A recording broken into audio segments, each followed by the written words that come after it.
Hello and welcome to concept minds. कैसे हैं आप सभी लोग। चलिए, तो आज हम लोग अपने इस ऐसे सीरीज में, इस निबंध सीरीज में आगे बढ़ते हैं। एंड आज का टॉपिक है आर्टिफिशियल इंटेलिजेंस, चैलेंज और अपॉर्चुनिटी। कृत्रिम बुद्धिमत्ता, चुनौती या अवसर। देखिए, इधर जिस तरीके से आर्टिफिशियल इंटेलिजेंस को लेकर के लगातार विवाद हो रहा है, लगातार आर्टिफिशियल इंटेलिजेंस जिस तरीके से लोग कह रहे हैं कि यह ह्यूमन को रिप्लेस कर देगा, वर्कफोर्स में ह्यूमन को रिप्लेस कर देगा या फिर मानवता को ही रिप्लेस कर देगा, तो इस तरीके से आर्टिफिशियल इंटेलिजेंस एक हॉट टॉपिक डिबेट का बना हुआ है। और चाहे वो यूपीपीसीएस का मेंस लिख रहे हो या बीपीएससी का मेंस लिख रहे हो या किसी भी स्टेट कमीशन का मेंस लिख रहे हो, आपके सामने ये चैलेंज तो आएगा ही कि आर्टिफिशियल इंटेलिजेंस पर एक बहुत अच्छा ऐसे राइटिंग कैसे करें, क्योंकि कंटेंट ऑब्वियसली दिमाग में बहुत ज़्यादा होता नहीं। लेकिन आज मैं इस टॉपिक को इतना बेहतर करा दूंगा कि इस क्लास के बाद आर्टिफिशियल इंटेलिजेंस से रिलेटेड इतना बढ़िया ऐसे आप लिखेंगे कि फिर कोई डाउट नहीं होगा। सो आप शुरू से लास्ट तक जरूर बने रहें, क्योंकि इसमें ऐसे ऐसे कंटेंट हैं जो आप खोजने पर बहुत मेहनत करेंगे तो आपके साथ आएंगे, लेकिन यहां पर एक साथ ही सारे कंटेंट आपके साथ जुड़े हुए हैं। अब देखिए, यहां पर जब ऐसे टॉपिक होते हैं और इनको ऐसे लिखना होता है, तो ऐसे को शुरुआत करने का एक तरीका होता है कि जब कोई भी टॉपिक जिसमें कि दो अपोजिट थिंग्स के बारे में बात की गई हैं, तो इंट्रोडक्शन में ही दोनों के एग्जाम्पल एक साथ दिखा करके और उसको इंट्रोड्यूस किया जाए। मतलब एक एग्जाम्पल दिखाया जाए जिसमें कि आर्टिफिशियल इंटेलिजेंस चैलेंज है, और दूसरे में दिखाया जाए उसी पैराग्राफ में कि आर्टिफिशियल इंटेलिजेंस एक अपॉर्चुनिटी है। तो यह एक बहुत अच्छा तरीका होता है ऐसे टॉपिक में जहां पर कि कंट्राडिक्शंस होते हैं उसको स्टार्ट करने के लिए। लेकिन जब भी आई विल रिकमेंड कि जब भी कोई टेक्नोलॉजी से जुड़ा हुआ ऐसे लिखने को आप लोगों को आए, ऑब्वियसली आर्टिफिशियल इंटेलिजेंस ही सबसे हॉट टॉपिक है, इसी के आने की प्रोबेबिलिटी लगातार है। तो जब भी आए तो उसको एक बहुत अच्छे कोट के साथ अगर शुरू करें और फिर उसके बाद एग्जाम्पल का यूज करेंगे तो वो और ज्यादा अट्रैक्टिव हो जाएगा। जैसे यहां पर स्टीफन हॉकिंग का एक स्टेटमेंट है, AI is likely to be either the best और worst thing to happen to humanity. कृत्रिम बुद्धिमत्ता मानवता के लिए सबसे अच्छी या सबसे बुरी चीज हो सकती है, स्टीफन हॉकिंग ऐसा कहते हैं। अब इस स्टेटमेंट को लेकर के, क्योंकि इस स्टेटमेंट में क्या है, चैलेंज भी है और अपॉर्चुनिटी, मतलब या तो सबसे अच्छी होगी या सबसे बुरी होगी, दोनों बात कह दी गई है। तो इस स्टेटमेंट को सबसे पहले ऊपर हम अगर लिख करके और फिर स्टार्ट करते हैं तो यह बहुत अच्छा कनेक्शन भी दे रहा है इसी के साथ, और बहुत अच्छा इंट्रोडक्शन का शुरुआत भी हो जाएगा। ठीक है, तो चलिए इसके साथ हम लोग क्या करते हैं, सबसे पहले इसका इंट्रोडक्शन देखते हैं। देखिए, इंट्रोडक्शन में हम सबसे पहले क्या करेंगे, वही स्टीफन हॉकिंग का एक कोटेशन यूज करेंगे, एंड देन उसके बाद हम इसके निगेटिव रियल एग्जांपल्स डिस्कस करेंगे। अब निगेटिव रियल एग्जांपल्स जो मैं बोल रहा हूं आप लोग लिखिएगा जरूर, जो मैं कोट कर रहा हूं या बता रहा हूं। अगर आप लोग लगातार न्यूज पढ़ते हैं तो सऊदी अरब में एक artificial intelligence based AI robot से पूछा गया कि what is your goal of life, तुम्हारे जीवन का लक्ष्य क्या है।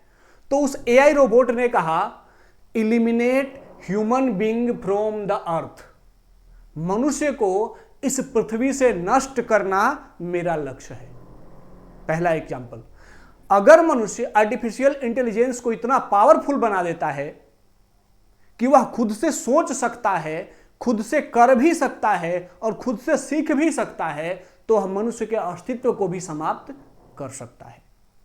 पहला एग्जाम्पल, इसको कोट करेंगे आप लोग। दूसरा एग्जाम्पल, चीन के ह्वांगहो सिटी में दो एआई रोबोट की दो फैक्ट्रियां थी, और रात की एक घटना है कि एक छोटा सा एआई रोबोट अपने फैक्ट्री से बाहर निकला और दूसरे फैक्ट्री में चला गया, दूसरी कंपनी के फैक्ट्री में, और वहां जाकर के 12 बड़े एआई रोबोट से बोला कि तुम लोग यहां क्यों हो, come with me, I will bring you to the home, मेरे साथ आओ, मैं तुम्हें अपने घर ले चलता हूं।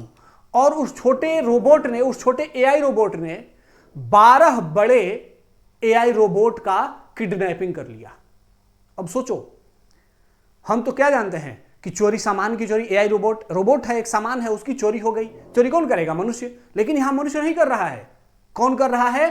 एक रोबोट कर रहा है। खुद एक रोबोट ही 12 और रोबोट को बहला फुसला करके, और वो आपस में बात कर रहे हैं, और ये सीसीटीवी में दिख रहा है कि वो आपस में बात कर रहे हैं। और इस छोटे रोबोट ने उन 12 बड़े बड़े रोबोटों को क्या किया? कन्विंस कर लिया बात कर करके कि चलो यहां पर तुम्हारा शोषण हो रहा है, भाग जाते हैं। और वो वहां से चोरी हो गए, अबडक्ट हो गए। उसी तरीके से एक और न्यूज है, साउथ कोरिया की एक कंपनी में एक काम पर एआई रोबोट को लगाया गया था, और उस एआई रोबोट ने सुसाइड कर लिया, आत्महत्या कर लिया। क्यों? क्योंकि ओवर एक्सेसिंग ऑफ वर्कलोड, उस पर काम का इतना दबाव था कि काम के दबाव के चलते उस एआई रोबोट ने स्वयं को आत्महत्या कर लिया, मतलब पूरा अपना सिस्टम तोड़ दिया और स्वयं को नष्ट कर लिया। तो सोचिए, मशीन अगर इतनी पावरफुल हो जाए कि वह इंसान की तरह इमोशन को भी महसूस करने लगे, वो तो मशीन ही है, उसको कोई फिजिकल पेन तो हो नहीं रहा था कि हम ओवर काम कर रहे हैं तो थक रहे हैं, वो मशीन है। लेकिन फिर भी उसने क्या किया? ओवर वर्कलोड के चलते सुसाइड कर लिया। मतलब वो फिजिकल पेन भी फील कर रहा है, इमोशन फील कर रहा है। ठीक है। उसी तरीके से जो अभी ओपन एआई सिस्टम्स हैं, उसमें बहुत सारे ऐसे, जैसे स्पेस एक्स, जो एलन मस्क की जो कंपनी है, उन्होंने भी एक बनाया है एआई ओपन टूल्स।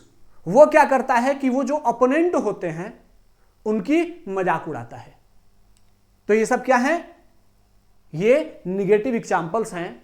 उसके साथ फिर बात करेंगे कि इतना लिखने के बाद कि हमने बॉलीवुड मूवी रोबोट में, रजनीकांत सर की जो बॉलीवुड मूवी रोबोट आई थी, उसमें हमने देखा था कि अगर मशीन को इमोशन दे दिया जाए तो वह इतना पावरफुल हो सकता है कि मानव के अस्तित्व के लिए भी खतरा हो सकता है।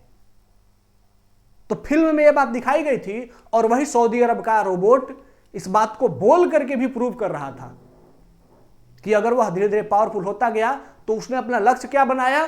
To eliminate human being from the world, मनुष्य को इस पृथ्वी से समाप्त करना।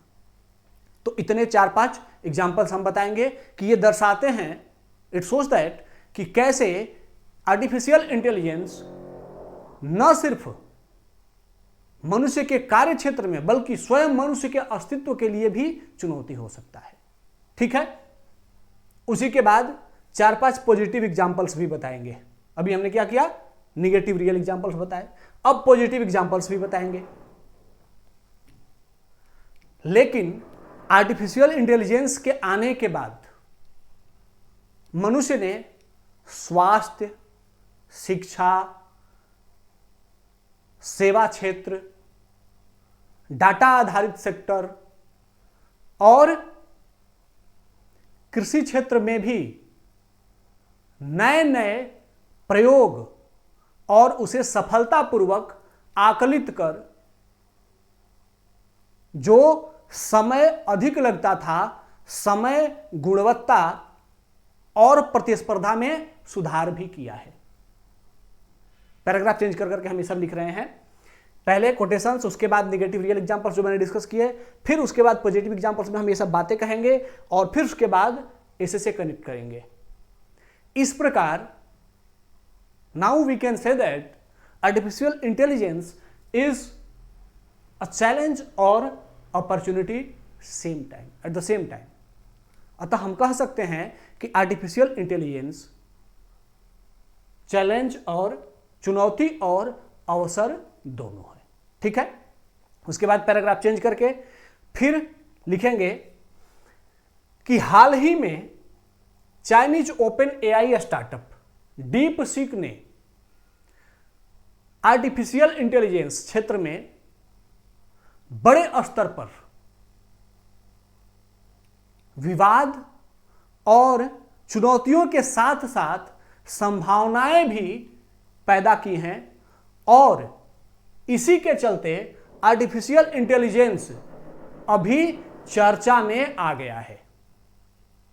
क्या हुआ था, ये रिसेंट में न्यूज में क्यों था, पैराग्राफ चेंज करके ये बात करेंगे हम कि जिस दिन इसी जनवरी की बात है जब Chinese open AI company deep seek नाम की एक जो कंपनी है, ये स्टार्टअप है, इसने जिस दिन अपना ओपन एआई प्लेटफॉर्म लॉन्च किया उसी दिन जो अमेरिका का शेयर मार्केट है वहां से $1 ट्रिलियन मार्केट से बाहर हो गया, मतलब मार्केट कोलैप्स कर गया। और ये क्या है, largest single day loss in the history. यह मनुष्य के इतिहास का, पूरे इतिहास का एक दिन का सबसे बड़ा लॉस था कि एक ही दिन में अमेरिकी शेयर मार्केट से $1 ट्रिलियन खत्म हो गया। और सबसे बड़ा लूजर कौन था उस दौर में? उस दौर में एनवीडिया कंपनी है, हम सभी जानते हैं, जो चिप बनाती है।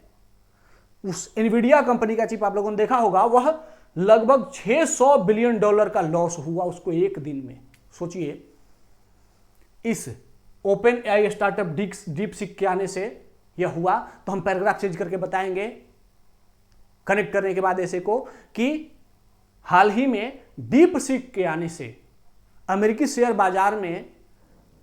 बाजार का धड़ाम से गिरना और लगभग $1 ट्रिलियन का मार्केट से निकल जाना, जिसके सबसे बड़े लूजर के रूप में, हानिकर्ता के रूप में एनवीडिया कंपनी, यह दर्शाता है कि यह घटना आर्टिफिशियल इंटेलिजेंस के मुद्दे को लेकर के चर्चा के केंद्र में बनी हुई है। ठीक है, तो चर्चा में क्यों है इसको बताएंगे। फिर उसके बाद हम क्या करेंगे, उसके बाद हम आएंगे कि एक कोटेशन है एंड्रयू एनजी का। वो कहते हैं कि नहीं, सबसे पहले, फिर उसके बाद क्या करेंगे, आर्टिफिशियल इंटेलिजेंस को डिफाइन करेंगे। हमने बता दिया, इंट्रोडक्शन किया, इंट्रोडक्शन में दोनों पक्ष दिखाए, फिर चर्चा में क्यों था यह दिखाया, और तब आर्टिफिशियल इंटेलिजेंस को डिफाइन करेंगे। कैसे डिफाइन करेंगे कि artificial intelligence refer to the क्या है, सिमुलेशन ऑफ ह्यूमन इंटेलिजेंस। किसमें? In machines that are programmed to think, learn and make decisions. कृत्रिम बुद्धिमत्ता मशीनों में मानव बुद्धिमत्ता के अनुकरण द्वारा उन्हें सोचने, सीखने और निर्णय लेने में सक्षम बनाने की तकनीकी है। तो उसके बाद हम क्या करेंगे, आर्टिफिशियल इंटेलिजेंस को डिफाइन करेंगे और फिर उसके बाद एक कोटेशन डालेंगे। एंड्रयू एनजी का एक कोटेशन है कि artificial intelligence is the new electricity. Artificial intelligence क्या है, कृत्रिम बुद्धिमत्ता क्या है, यह नई विद्युत है। तो न्यू इलेक्ट्रिसिटी का मतलब क्या है कि यह अब मशीनों को पावर देने के लिए, जिस तरीके से अभी तक मशीनें एनर्जी से पावर लेकर के और परफॉर्म करती थी, उसी तरीके से आने वाले समय में मशीनें आर्टिफिशियल इंटेलिजेंस से पावर लेकर के, पावर लेने का मतलब इलेक्ट्रिसिटी नहीं, पावर लेने का मतलब वहां से डेटा का प्रोसेसिंग लेकर के और तब अपना काम और बेहतर तरीके से संचालित करेंगी। ठीक है, तो उसके बाद हम क्या करेंगे, आर्टिफिशियल इंटेलिजेंस को डिफाइन करेंगे। उसके बाद आगे बढ़ते हैं पैराग्राफ चेंज करके कि आर्टिफिशियल इंटेलिजेंस अ चैलेंज, कृत्रिम बुद्धिमत्ता एक चुनौती। हेडिंग बनाएंगे इसको, या फिर आप इसको ऐसे भी लिख सकते हैं, लेकिन हेडिंग बना देंगे तो थोड़ा बेटर लगेगा। अब देखो, यहां पे सारी बातें इंग्लिश में लिखी हुई हैं हिंदी मीडियम वालों के लिए, लेकिन मैं एक्सप्लेन करूंगा तो पूरे हिंदी में ही, हिंदी इंग्लिश दोनों में कर रहा हूं, तो किसी को कोई चुनौती नहीं होगी। दोनों को एक साथ लिखना, हिंदी और इंग्लिश दोनों को एक साथ लिखने से फिर कंटेंट बहुत ज़्यादा हो जाता और ओवर बर्डन कंटेंट दिखता, बहुत अच्छा दिखता भी नहीं, इसीलिए इंग्लिश में लिखा गया, लेकिन मैं हिंदी में भी एक्सप्लेन करूंगा, सो डोंट वरी। ओके, चलिए, तो अब एआई चैलेंज कहां कहां है इस पर बात करते हैं। पहला challenge, bias and discrimination. Artificial intelligence पक्षपातपूर्ण और भेदभाव निर्णय ले सकता है। अब इसके बारे में, इसका एग्जाम्पल क्या है कि जो Chinese AI open platform deep seek है, यह चाइना से रिलेटेड कोई भी सेंसिटिव जानकारी या कोई भी प्रमुख जानकारी के बारे में जानकारी देने से मना कर देता है।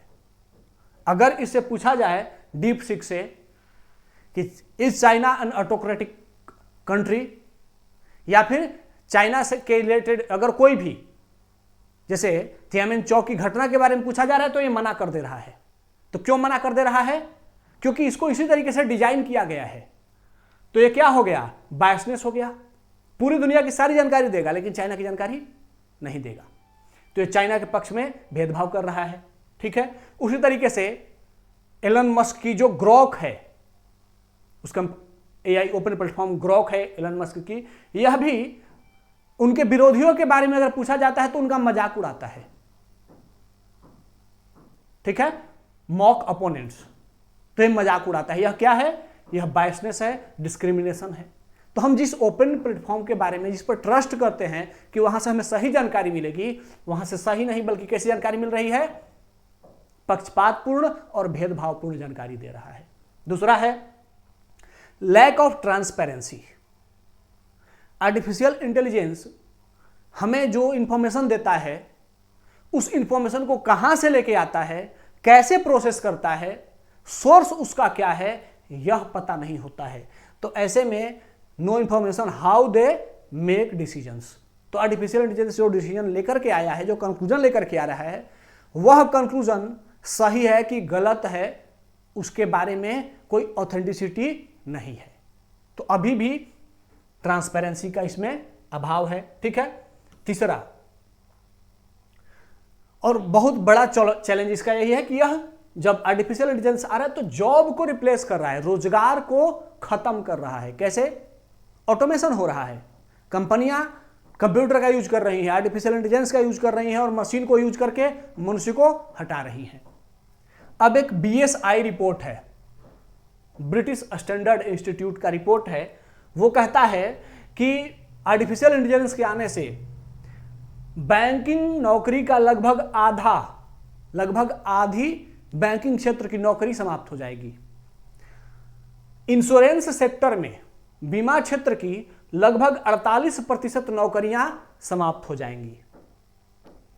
उसी तरीके से जो डाटा प्रोसेसिंग एंड एनालिसिस का जॉब है, यह सबसे अधिक रिस्क पर है, क्योंकि आर्टिफिशियल इंटेलिजेंस मनुष्य से फास्ट डेटा प्रोसेस करता है।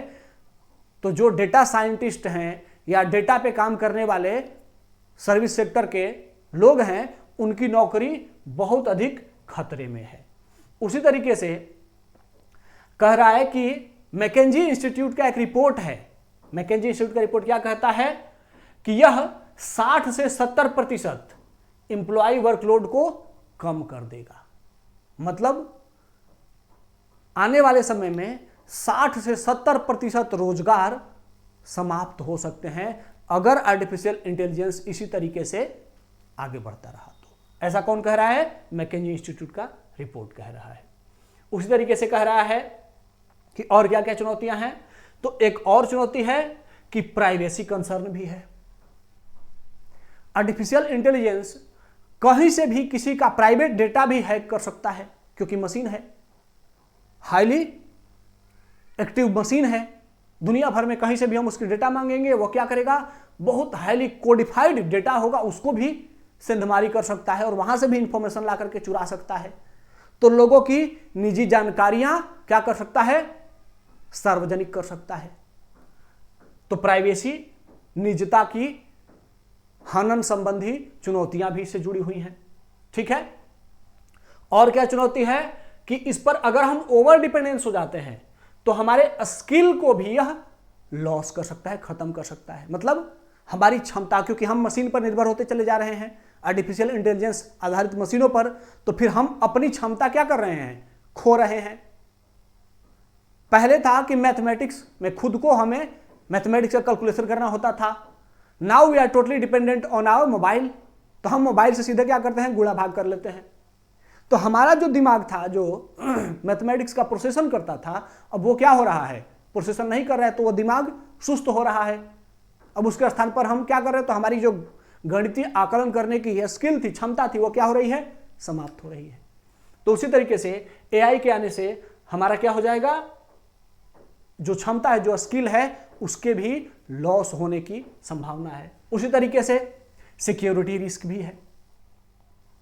एआई क्या कर सकता है, डीप फेक वीडियो बनाया जा सकता है एआई के आधार पर, ठीक है।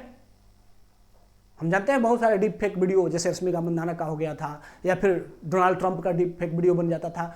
बहुत सारे लोगों का डीप फेक वीडियो बना दिया जाएगा और इस तरीके से क्या हो जाएगा, यह सुरक्षा के लिए भी चुनौती हो सकता है। कैसे, और भी कैसे चुनौती हो सकता है, क्योंकि जिन कंपनियों का वर्चस्व है, अभी जैसे चाइनीज कंपनी है डीपसीक, उसी तरीके से ओपन एआई प्लेटफॉर्म जो भी है, चाहे वो माइक्रोसॉफ्ट का हो, गूगल का हो, इन्हीं कंपनियों का तो ओपन प्लेटफॉर्म है वो, तो इन्हीं कंपनियों के पास सारा डेटा प्रोसेस हो रहा है। तो ये कंपनियां क्या कर सकती हैं, दुनिया भर का डेटा अपने पास लेकर के, और जो ओपन प्लेटफॉर्म पे जानकारी है उसको अपने अकॉर्डिंग बदल सकती हैं, फोर्स कर सकती हैं, फोल्ड कर सकती हैं। तो इससे भी क्या हो जाएगा, यह सिक्योरिटी रिस्क बन सकता है। और क्या क्या चुनौतियां हैं कि जो आर्टिफिशियल इंटेलिजेंस है वहां नैतिकता का अभाव है। वह मशीन है, वह मनुष्य की तरह नैतिक तो है नहीं। तो आर्टिफिशियल इंटेलिजेंस अगर स्वयं से डिसीजन लेने लगेगा तो वह इतना रेशनल हो जाएगा, इतना प्रैक्टिकल हो जाएगा कि वह मनुष्य की जो नैतिकता है, जो मोरालिटी है, उसको कॉम्प्रोमाइज कर सकता है, क्योंकि वह मनुष्य की तरह मोरालिटी उसके पास है नहीं। तो वह मानवता के लिए भी संकट पैदा कर सकता है, मनुष्य की नैतिकता को भी समाप्त कर सकता है। उसी तरीके से मिस इन्फॉर्मेशन एंड मैनिपुलेशन, गलत जानकारी दे सकता है और आपको क्या कर सकता है, मैनिपुलेट कर सकता है। आपके, कहते हैं ना कि जो राजनीतिक दल होते हैं वो क्या करते हैं, प्रोपेगेंडा चलाते हैं, अपने पक्ष में लोगों को करने के लिए खबरों को, झूठी झूठी खबरें चलवा देते हैं। ऐसा नाम नहीं लेना है, लिख सकते हैं आप लोग, लेकिन तो बहुत सारे ऐसे राजनीतिक दलों के बारे में निर्वाचन आयोग ऐसा करता है दावा। निर्वाचन आयोग ने बहुत सारे राजनीतिक दलों के लिए इसके लिए पनिशमेंट भी किया है। तो उसी तरीके से जिन कंपनियों का आर्टिफिशियल इंटेलिजेंस पर वर्चस्व होगा, वो कंपनियां क्या कर सकती हैं, जैसे चाइनीज डीपसीक ने क्या किया, चाइना का सेंसिटिव इंफॉर्मेशन देने से मना कर दिया, जबकि वो ओपन एआई प्लेटफॉर्म है, आर्टिफिशियल इंटेलिजेंस वाला प्लेटफॉर्म है, लेकिन चाइना ने उसे क्या किया, अपने इंफॉर्मेशन को बाहर जाने से रोक दिया, दुनिया भर का इंफॉर्मेशन का प्रोसेस कर होने दिया, अपने देश का सेंसिटिव इंफॉर्मेशन नहीं जाने दिया। तो उसी तरीके से मिस इंफॉर्मेशन हो सकता है, गलत जानकारी दे सकता है। क्यों? क्योंकि दूसरे लोगों को भड़काना है। तो कहीं पर क्या कर सकता है, किसी देश में गलत अगर किसी, जैसे बड़ी बड़ी कंपनियां, उनको लगता है कि अरब देशों में या साउथ एशिया में कहीं पर दंगे भड़काने हैं, तो वो क्या करेगा, बहुत सारी झूठी झूठी खबरें, पुरानी खबरें या फिर झूठी झूठी खबरें भी उसमें प्रसारित की जा सकती हैं, इंफॉर्मेशन दिया जा सकता है, और इस तरीके से उस क्षेत्र में दंगा भड़काने में उसका उपयोग किया जा सकता है। ठीक है, तो यह भी क्या है, एआई का चैलेंज है। अब हमने चैलेंज डिस्कस किए, तो इसके बारे में बिल गेट्स कहते हैं कि चैलेंज इतना ही नहीं, और भी बड़ा चैलेंज है कि सिर्फ 3 ही ऐसी नौकरियां हैं, only 3 jobs will survive the AI tech over. सिर्फ 3 ही ऐसी नौकरियां हैं जो बचेंगी, बाकी सारी नौकरी एआई खा जाएगी। ऐसा कौन कह रहा है, बिल गेट्स। और 3 नौकरी कौन कौन सी हैं, पहला है कोडर्स, मतलब जो कोडिंग करते हैं, जो एक्सपर्ट हैं, कंप्यूटर एक्सपर्ट्स, जो कोड बनाते हैं, एप्लीकेशन बनाते हैं, उनकी नौकरी बची रहेगी। दूसरा, एनर्जी सेक्टर में नौकरी बची रहेगी। किस लिए बची रहेगी, क्योंकि एनर्जी सेक्टर इतना बड़ा है कि एआई प्लेटफॉर्म उसको मैनेज नहीं कर सकता, तो वहां पर लोगों की जरूरत पड़ेगी। और तीसरा, बायोलॉजिस्ट, इनकी नौकरी बची रहेगी, बाकी सारी नौकरियां खतरे में हैं। ऐसा कौन कह रहा है, बिल गेट्स कह रहे हैं। अब आते हैं कि इन सभी समस्याओं को देख करके, मशीन को इतना पावरफुल होते हुए देख करके, ये जो जीन रोस्टेंड हैं, इनका एक स्टेटमेंट याद आ रहा है कि science has made us god even before we are worthy of being man. विज्ञान ने हमें मानव बनने से पहले ही भगवान बना दिया। मतलब हमारे अंदर मानवता नहीं आई, हम दया, प्रेम, ये सब भावनाओं से पूर्णतः जुड़े नहीं थे कि हमारे पास इतनी पावर आ गई कि हम नेचर को भी कंट्रोल करने लगे। नेचर को कंट्रोल कौन करता है? भगवान। तो हमारे पास, हम मनुष्य अभी बने नहीं थे, अभी भी हमारे अंदर राक्षसी गुण है, हमारे अंदर नकारात्मकता भरी पड़ी है, लेकिन पावर इतना आ गया कि इन सभी नकारात्मकताओं के साथ साथ हम नेचर को भी कंट्रोल करने लगे। तो इतना पावर अगर गलत व्यक्ति के हाथ में आ गया तो वह क्या करेगा? विध्वंस करेगा। ठीक है, ऐसा कौन कह रहा है? जीन रोस्टेंड कह रहे हैं। तो उसके बाद हम इस कोट को यूज करेंगे कि इनका यह कथन दर्शाता है कि मनुष्य इतना पावरफुल हो गया है कि वह ईश्वर बनने के नजदीक हो गया है, जबकि वह अभी तक मानव भी नहीं बन पाया है। इस बात को एक्सप्लेन करते हुए फिर आगे बढ़ेंगे। ठीक है, there are so many challenges and limitations with AI, but AI have created tremendous opportunity also. हाँ, AI के आने से बहुत सारी चुनौतियां आई हैं, लेकिन AI ने हमारे लिए बड़े बड़े नए अवसर भी पैदा किए हैं। अब वो अवसर कौन कौन से हैं? चलिए अब अवसर की तरफ आते हैं। ठीक है, पहला है हेल्थ केयर, स्वास्थ्य क्षेत्र। हेल्थ केयर सेक्टर में अगर बात करें तो एक स्टडी कहती है कि detecting disease with 95% accuracy versus humans 88%। किसी नवीन रोगों की पहचान करने में AI आधारित मशीनों की कुशलता 95% है, जबकि मनुष्य की कुशलता कितनी है? 88%। तो इसका मतलब है कि हेल्थ केयर सेक्टर में रोगों की पहचान करने में आर्टिफिशियल इंटेलिजेंस मनुष्य से भी अच्छा कार्य कर रहा है। उसी तरीके से बहुत सारे रोगों के इलाज करने में, कैंसर को डिटेक्ट करने में, कैंसर का सर्जिकल ऑपरेशन करने में AI का प्रयोग हो रहा है। तो हेल्थ केयर सेक्टर में आर्टिफिशियल इंटेलिजेंस क्या बन के आया है? एक वरदान साबित हो गया है। ठीक है, computer, AI based computer use किया जा रहा है और वहां पर मनुष्य के स्थान पर वो कंप्यूटर ऑपरेशन कर रहा है और मनुष्य से ज्यादा एक्यूरेसी के साथ ऑपरेशन कर रहा है। तो हेल्थ केयर सेक्टर में वो क्या किया है? उसने हमारे लिए एक अपॉर्चुनिटी बनकर के आया है स्वास्थ्य क्षेत्र में। दूसरा, फाइनेंशियल फ्रॉड डिटेक्शन। वित्तीय क्षेत्र में धोखाधड़ी की पहचान। इसमें एक जेपी मॉर्गन का रिपोर्ट है इनका कि analyse legal documents and reduces review time 3,60,000 hours to second. Artificial intelligence आधारित मशीनों ने जेपी मॉर्गन का रिपोर्ट है, ये एक कंपनी है जेपी मॉर्गन कंपनी, उसका रिपोर्ट है कि यह जो लीगल डॉक्यूमेंट्स हैं, जिस डॉक्यूमेंट को अगर मनुष्य रिव्यू करे, जांच करे, तो मनुष्य को उसमें 3,60,000 घंटा जिस काम को करने में लगेगा, वह AI कितने में कर रहा है? 1 सेकंड में कर रहा है। तो इसने क्या किया है? डेटा को प्रोसेस करने में और फ्रॉड को पकड़ने में अद्भुत क्षमता दिखाई है। यह क्षमता मनुष्य से कितना, मनुष्य जो काम 3,60,000 घंटे में करेगा वह सेकंड में कर दे रहा है। सोचिए कितना बड़ा ये, और पूरी दुनिया अभी क्या है? डेटा आधारित सुविधाओं की ओर बढ़ रही है। वैसे में आर्टिफिशियल इंटेलिजेंस क्या है? एक अपॉर्चुनिटी है। तीसरा है रिटेल सेक्टर में, खुदरा व्यापार के क्षेत्र में।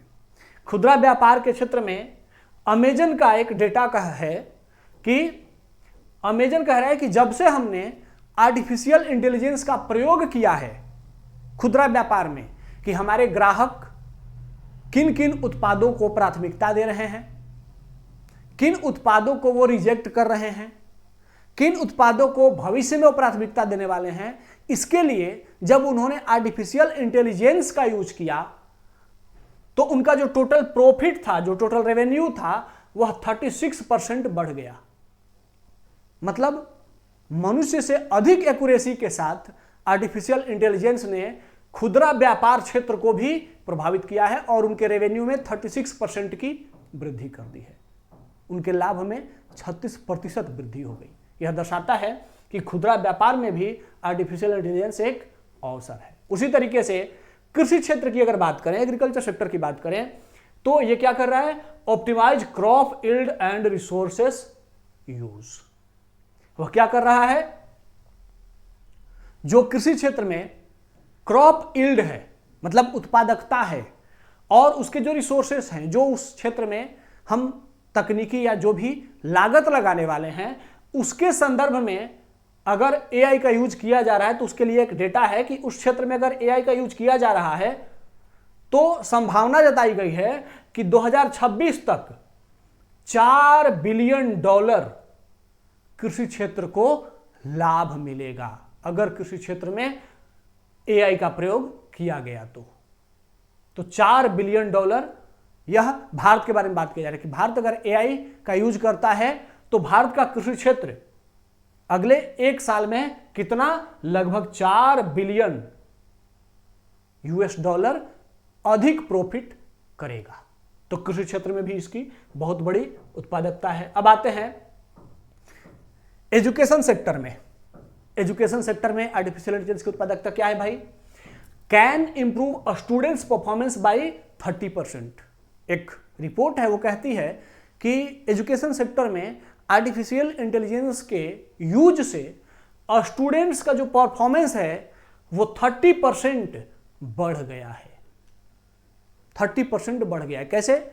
आर्टिफिशियल इंटेलिजेंस आधारित एजुकेशन अगर हो रहा है तो हम जो टीचर कम्युनिकेट कर रहे हैं, मैं कम्युनिकेट कर रहा हूं, तो मैं सिर्फ आपको वर्बल बता रहा हूं चीजें, या बोर्ड पे सिर्फ लिख करके चीजें कम्युनिकेट कर रहा हूं। लेकिन अगर यहीं पर एआई ट्यूटर होता, जो कि बहुत जगह पर एआई ट्यूटर काम कर रहा है, तो वो क्या करता? इसके साथ साथ तुरंत फिगर दिखाता, तुरंत उसका फिगर ऐसे डिजाइन करके दिखाता, उसका प्रोसेसिंग दिखा देता, तो दिमाग में वो बातें अधिक देर तक याद रहती। तो एआई ट्यूटर का यूज हो रहा है, तो जहां जहां यूज हो रहा है वो स्टूडेंट्स के परफॉर्मेंस को कितना बढ़ा रहा है? 30% अधिक बढ़ा दे रहा है। ठीक है। उसी तरीके से अगर हम इन्वायरमेंट के क्षेत्र में बात करें, इन्वायरमेंट सेक्टर में बात करें, तो कहा जा रहा है कि यह एआई के यूज से जो ग्रिड एफिशिएंसी है वो 20 to 30% बढ़ जाएगी। मतलब जो आज इलेक्ट्रिसिटी लॉस होता है और हम जो प्रॉपर इलेक्ट्रिसिटी की कमी से जूझ रहे हैं, अगर हम उस सेक्टर में आर्टिफिशियल इंटेलिजेंस का यूज करते हैं तो क्या हो जाएगी? 20 to 30% ग्रिड एफिशिएंसी बढ़ जाएगी। और ग्रिड एफिशिएंसी बढ़ गई मतलब हमारे पास अब सप्लाई करने के लिए पहले से 30% अधिक ऊर्जा एनर्जी बची हुई है। तो 30% अधिक एनर्जी बचना मतलब ह्यूज अमाउंट ऑफ एनर्जी। ठीक है। तो ग्रिड सेक्टर में इतनी बड़ी इसकी भूमिका है। उसी के साथ साथ एआई का यूज अगर एनवायरमेंट के क्षेत्र में किया जाए तो यह ग्लोबल इमिशन को, जो ग्लोबल कार्बन उत्सर्जन हो रहा है, वैश्विक कार्बन उत्सर्जन हो रहा है, उसको 2030 तक, बाय 2030 कितना कम कर देगा? 4% कम कर देगा। बहुत बड़ी बात है। हम 2% कम नहीं कर पा रहे हैं और यह कह रहा है कि अगर आर्टिफिशियल इंटेलिजेंस को यूज किया गया एनवायरमेंट के सेक्टर में तो यह 2030 तक 4% तक इमिशन को कम कर देगा। यह एक बहुत बड़ी बात है। ठीक है। तो दिखाता है कि आर्टिफिशियल इंटेलिजेंस क्या है? हमारे लिए अपॉर्चुनिटी भी है and creating huge opportunity for us. ठीक है। तो इतनी सारी अपॉर्चुनिटी लिखते हैं। अपॉर्चुनिटी तो बहुत सारी हैं और भी बहुत सारी हैं, लेकिन हम अगर लिखने लगेंगे तो खत्म ही नहीं होगा। तो इतनी सारी अपॉर्चुनिटी बताने के बाद अब हम आएंगे कंक्लूजन की तरफ। कंक्लूजन है पैराग्राफ चेंज करके कि concern for every big innovation.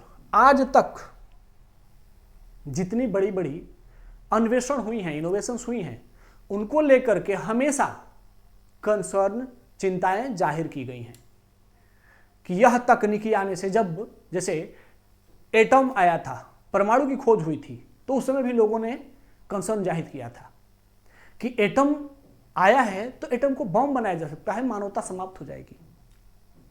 लेकिन ऐसा नहीं हुआ। एटम ने क्या किया? हमें एटॉमिक एनर्जी दिया और हम atomic energy based submarine, electricity और बहुत सारी और चीज़ें मनुष्यता के लिए ज़रूरतों को पूरा करने में सफल रहे। और एनर्जी ने ही हमें क्या किया, उसी एटॉमिक एनर्जी के बल पे ही आज हम पृथ्वी से अंतरिक्ष तक की यात्रा सफल कर पाए। तो जितनी भी नई टेक्नोलॉजी आती है, बड़ा बड़ा जब भी कोई टेक्नोलॉजिकल चेंज होता है तो उसको लेकर के बहुत सारी चिंताएं होती हैं। कुछ चिंताएं वास्तविक भी होती हैं, लेकिन उन चिंताओं का समय के साथ समाधान भी हो जाता है। तो उसी तरीके से आर्टिफिशियल इंटेलिजेंस एक नई टेक्नोलॉजी है, इसके साथ भी चिंताएं जुड़ी हुई हैं, लेकिन ये चिंताएं भी समय के साथ कम हो जाएंगी। उसी तरीके से एक कोटेशन है कि एक और बात है कि ये ह्यूमन को रिप्लेस नहीं करेंगी, क्योंकि ह्यूमन ने इसको बनाया है। तो ह्यूमन का जो ब्रेन है वो मशीन के ब्रेन से अधिक परफॉर्म करेगा, और मशीन कभी भी ह्यूमन का रिप्लेसमेंट नहीं हो सकती है। मानवता को समाप्त नहीं कर सकता, मानव को समाप्त नहीं कर सकता। हाँ, मानव के साथ उसकी भूमिका निभा जरूर सकता है। उसी संदर्भ में ये गैरी कास्परोव का एक स्टेटमेंट है कि artificial intelligence is not about man versus machine. यह मनुष्य और मशीनों का युद्ध नहीं है, झगड़ा नहीं है, चुनौती नहीं है, बल्कि it is man with machine. कृत्रिम बुद्धिमत्ता मनुष्य बनाम मशीन नहीं, मनुष्य एक तरफ और मशीन एक तरफ, ऐसा कोई झगड़ा नहीं है, बल्कि मशीन के साथ मनुष्य है, बल्कि यह मनुष्य के लिए क्या है, एक सहयोगी है। और इसी कोटेशन के साथ हम क्या करेंगे, इस ऐसे को एंड कर देंगे। ठीक है, तो इस तरीके से मुझे लगता है आर्टिफिशियल इंटेलिजेंस पर अगर आप इस तरीके से सारी इंफॉर्मेशन के साथ इसे लिखेंगे तो आपके पास सफिशिएंट कंटेंट है और एग्जामिनर विल बहुत खुश होगा, बहुत सेटिस्फाई होगा। तो आप लोग लगातार इस सेशन को कंटिन्यू देखा करिए, ऐसे सेशन को कंटिन्यू रहिए। मैं लगातार ऐसे टॉपिक्स लेकर के आता रहूंगा और आपकी जर्नी को बेस्ट बनाने के लिए मैं लगातार कोशिश करता रहूंगा। ठीक है, तो चलिए आज के सेशन को यहाँ एंड करते हैं। धन्यवाद, जय हिंद।